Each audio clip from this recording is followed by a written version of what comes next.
The time has come for our favorite segment.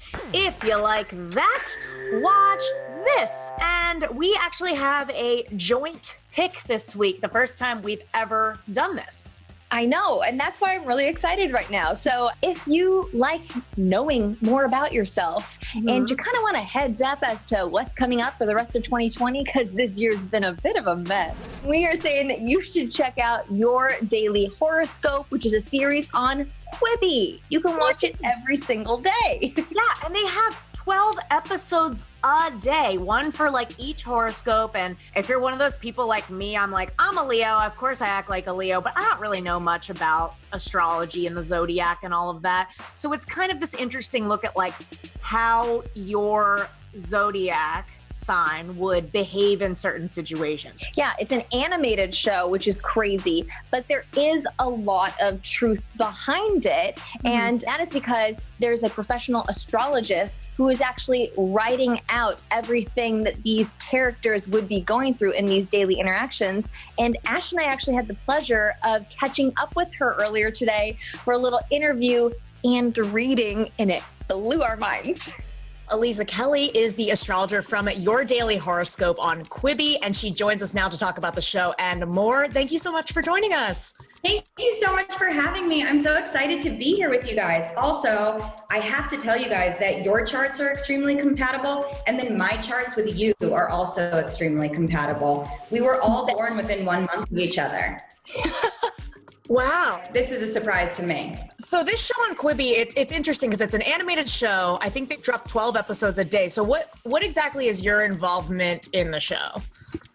Well, I write all the horoscopes. So each horoscope is 3 parts. You get a horoscope for life, you get a horoscope for love, and you get a horoscope for work. So I write all 3 parts every single day. So that's 12 signs times 3 times 7. It's a lot of horoscopes. But I have been working in astrology for quite a long time, so coming up with these different interpretations of how the stars are impacting us on a day-to-day basis is like basically my entire life. But I'm very curious because you had actually said that astrologers were predicting that 2020 would be a little bit of a mess.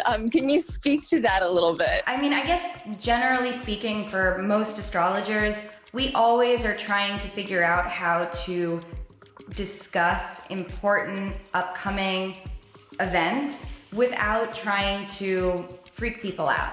And this is on a macro level and also on a micro level when you're working one-on-one with somebody. So within the astrological community, we have been talking about 2020 for a very long time. It's something that I have been studying basically since I became an astrologer. So I spent this last 7 years really looking at the astrology of 2020. There are so many books that actually kind of drop off at 2020 that were written in like the 70s because the astrology of this year was so unprecedented. We wouldn't even know really how to talk about it. We had to kind of see it to believe it. Well, you have some info about us. We're going to do a little... Spoken like a true Leo. Can I call it a reading? Yeah. Do you have any specific questions you guys want me to answer? Oh, I have so many questions. So if I have questions about like career or love life, like is that something that's in my charts? Yes, of course. Oh my gosh, like how do I know if my relationship's going in the right direction or like is my career going in the right direction? Well, your career is definitely going in the right direction, so I'm happy to report that just right off the bat. In terms of your love life, without knowing anything about really either your career trajectory or your love life at all, I would say that the one thing you need to watch out with your love life is you want to make sure that you are not projecting onto your partner your own sort of perfectionism. Nobody is perfect. Totally. Yeah. This is great. I love this. I know. Sweating. Very spot on. Is it my turn? Yes, lovely Virgo. Classic Virgo of like, you could let the Leo go first, no problem. Virgo comes in after Leo in order to keep Leo in check. Without Virgo, Leos are running amok. Every idea is a good idea. Every idea is getting executed. Like it's like a tap dance 24/7. And thank God for Virgo who comes in and is like, you do not have the schedule for this. There's no time for this to happen.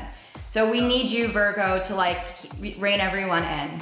So then just to piggyback off of Ash's questions in terms of like career and love life, is there anything that you see that's notable to mention in for those? Well, I would imagine that there's been recently a very big change in your love life. So I think that is really exciting, and that you're at the beginning of a brand new chapter that's going to unfold at exactly the right time and very organically, that we should be tracking from June of this past year, so June 2020 through December 2021. Yep. Oh, man. Does that align? Yes. It totally aligns. It totally aligns. So if someone wanted to kind of like dip their toe into astrology, do you feel like your Quibi show would be a good introduction for them? Yes, I absolutely do, because one of the reasons I was so excited about this show and coming into this project, working with Attention and Will Arnett and just like all of these amazing geniuses, is because personifying the zodiac, really making it come to life using our language, our vernacular. But I think that it really animates, no pun intended, what astrology is and brings it to life in a way that would make it so easy to sink your teeth into it.